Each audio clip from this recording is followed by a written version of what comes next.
we find Jack Mosley drinking at a bar. Soon, several police detectives show up.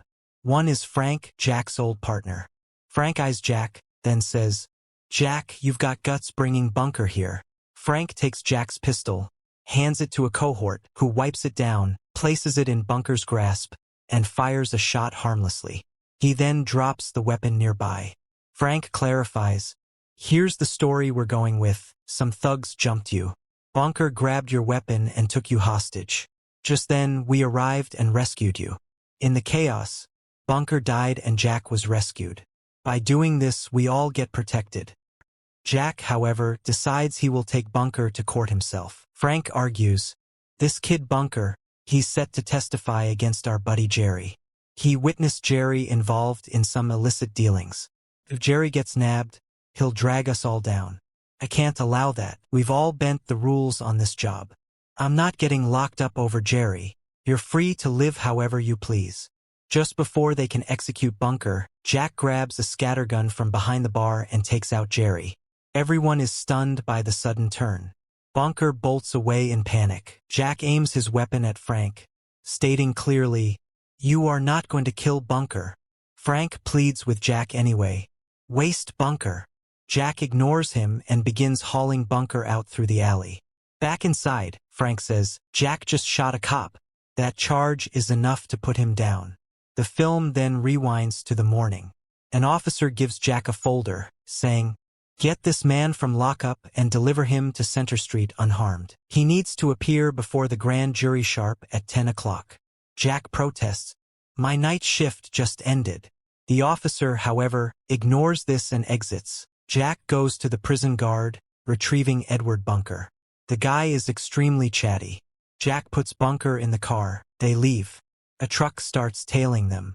In traffic, Bunker suggests, "Throw the police light on the dash. Hit the siren, use your cop authority." Jack disregards him, parks the car, and heads in to buy liquor. With Jack inside, a man exits the truck, telling Bunker to roll down his window. Bunker declines, but the man prepares to fire. Jack emerges from the liquor store, shooting the man.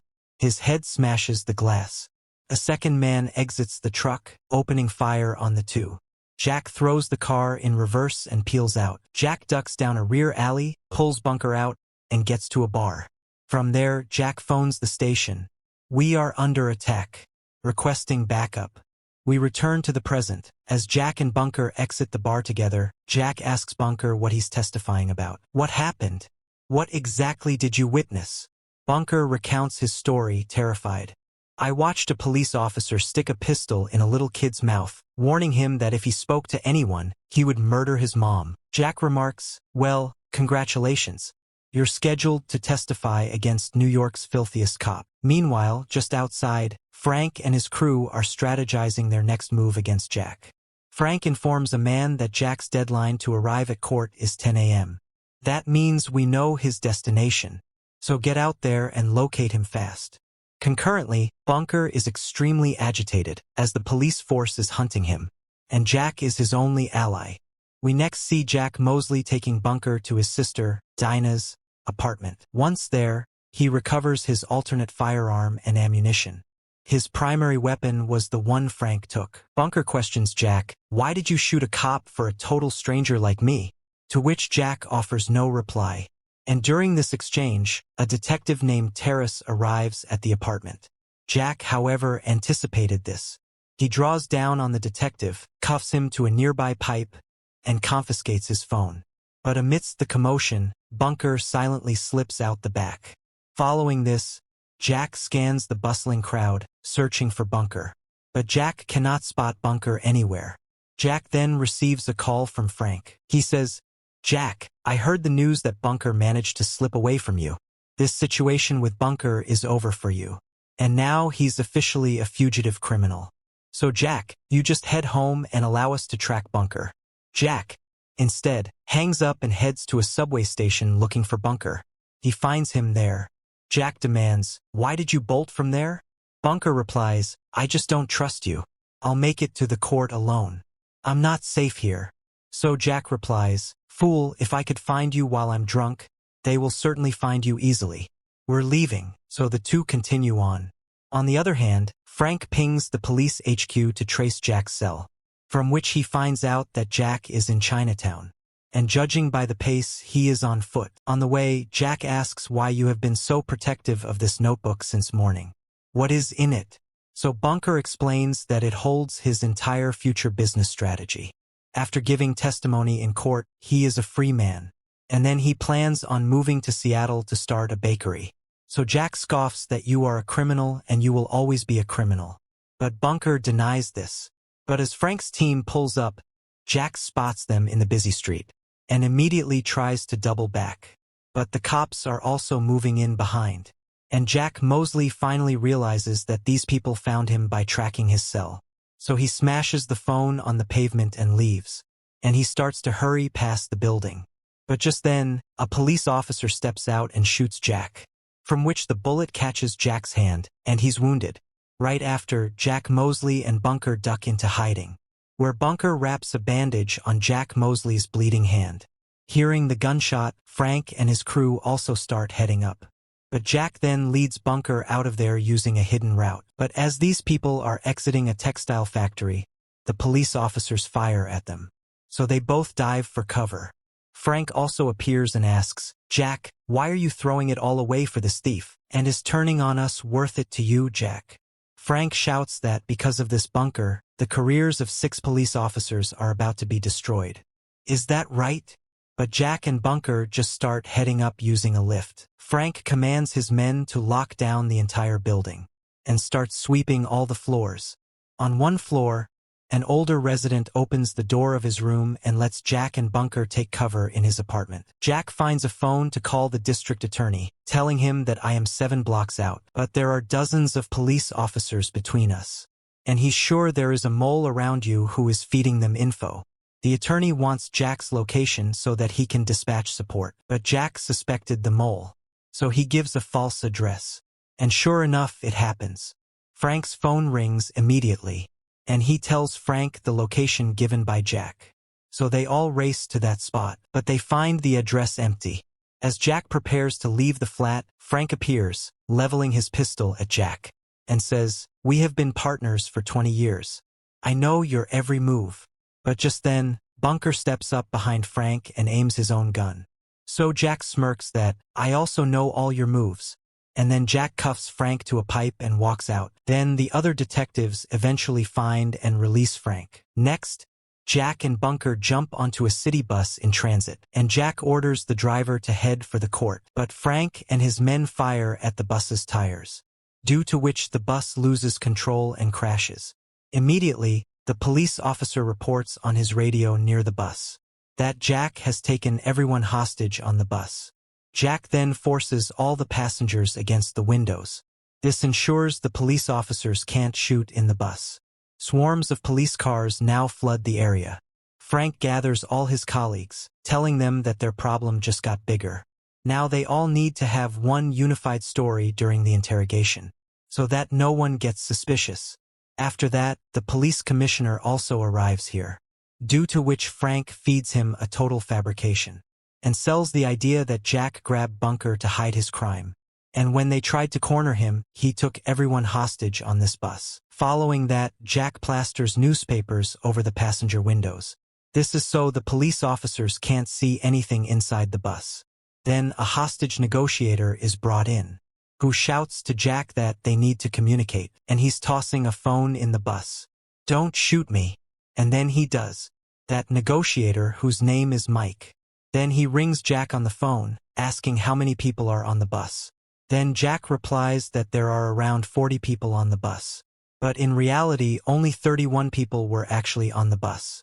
In fact, Jack had given a higher number to build pressure on the police. Mike warns, "Jack, tactical teams have also come here, and we've locked down the whole street, and now the sniper is also set in position. Don't make this worse, please." And then we see Bunker has connected with people inside the bus. Bunker is showing everyone his cake recipes in his copy. He also shows a young girl a recipe for strawberry cake, and insists that, "I bake a really great cake." Passengers realize that today is Bunker's birthday. They all start wishing him a happy birthday. and Jack just watches this exchange.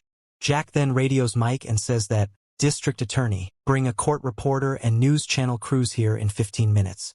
I want to get Bunker's statement on record." Hearing this, Frank actually smirks. Now Jack also realized in the bus that Frank would go to any length to stop Bunker. And if it came to it, he will come inside shooting without caring for the passengers. So Jack begins releasing all the passengers off the bus. And Bunker is disguised as another man and told that, "Get out of the bus like a hostage," and slip through the police encirclement and just vanish. And this is the only chance to make it out of here alive. And then Bunker also disappears in a crowd. And watching all this, Frank begins to panic. And now only Jack was left on the bus. Outside, the driver informs the cops that there were just 31 passengers aboard. And now Jack is the only one left inside. Here, on the bus, Jack finds a bag left by a passenger. And he discovers a tape recorder inside. And he begins recording his final words by clicking on the recorder. "This is Detective Jack Mosley, badge 227. And this will serve as my final will and testament." And just then, the tactical team was preparing to breach the bus and take Jack out. But Bunker appears on the street, yelling frantically, "Don't shoot, don't shoot!" And he scrambles back onto the bus this way. Jack is totally stunned, wondering why Bunker returned after he was free. Following this, Jack floors the bus and starts driving it forward. And he drives it down an alley and wedges it. After this, the cops smash the windows and breach the interior. But they find the bus empty, because Jack had already escaped from here with Bunker. But during the chaos, Bunker was hit, and he is bleeding out. Bunker explains that a buddy visited his place, and he was carrying tons of cash. The following day, he discovered his friend's corpse. Somebody had murdered him, so he grabbed the cash and stashed it. And the following day, a detective showed up at his place, and he informed him he was finished. And then he got locked up. Then we watch as an ambulance pulls up. Apparently, while escaping, Jack managed to call his sister, Dinah, and had arranged to meet here. And this woman is Dinah. She is an EMT. Bunker even knows who she is. "I saw your picture at Jack's apartment." And then they get loaded in the ambulance. Bunker begins talking Jack up in front of Dinah. So Jack interrupts, "Bunker, she is my sister." Bunker is floored and says, "That's your sister? I was trying to set you two up before I croaked." And then they speed away from there in the ambulance. Jack asks if today is really his birthday. "No, I just said that to cheer up the girl. I have no idea when my birthday is. I am an orphan, and I only learned I had a sister 2 months back, who is in Seattle. And I was heading to see her for the first time today." Jack replies that, "I am not a good guy." Then, blocking Dinah's ambulance, Frank screeches his car to a halt, cutting them off. But Frank finds the ambulance is empty. Apparently, Dinah had arranged for a second ambulance, and had moved Jack and Bunker into it, because Jack figured that Frank would track down his sister. Then Jack informs Bunker, "This is where you get off, and I am going forward to testify." Bunker is completely shocked, asking why. So Jack explains that, "The dirty cops you were supposed to testify against. I am one of them. So kid, look after yourself, and turn into a good man, and make that bakery dream happen." And Frank emerges, instructing the ambulance driver, "Take this kid to the Port Authority, and put him on the next bus to Seattle." And then Jack walks solo toward the courthouse. On the steps, Jack runs into Frank, who grins and asks, "How's it hanging?